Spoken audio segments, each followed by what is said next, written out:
As-tu fait tes devoirs? C'est la question de la maman inquiète à son grand collégien de fils avachi devant la télévision. Si la maman arrache un oui, plus ou moins franc, une permission sera accordée. Sinon, plus question de jouer, il faut d'abord faire ses devoirs. Eh bien, avec Dieu, il n'y a jamais de télévision possible, car servir Dieu ne peut pas consister à bien faire ceci ou cela, après quoi nous serions quittes. Servir Dieu, ce n'est pas faire sa bonne action et bien faire sa prière, après quoi on peut s'accorder une petite tranche de paganisme. Soyons sérieux, servir Dieu, ça n'est certainement pas lui rendre service. Enfin, voyons quel service pourrions-nous rendre à Dieu. Je me méfie de ces slogans racoleurs, du genre Dieu a besoin de toi, tout le monde est indispensable. Cela me rappelle cette remarque désabusée et tragique d'un adolescent.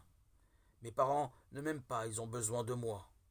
Alors voici précisément la bonne nouvelle que nous devons annoncer. Dieu n'a pas besoin de nous. Ce n'est pas pour lui, mais pour nous que nous le servons.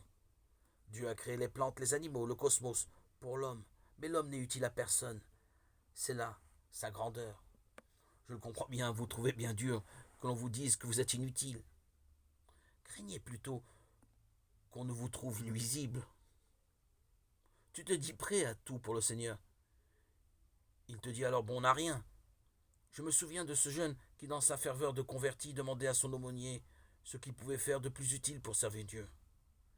Et il lui répondit qu'il n'était pas un rabat-joie de lui répondre commence par regretter tes péchés, te repentir. Le meilleur service qu'on puisse rendre à Dieu, c'est de ne pas mettre d'obstacle à sa grâce, en étant un membre saint, faisant partie du corps du Christ. Oui, heureux les bons à rien que Dieu aime, car le Seigneur leur lave les pieds.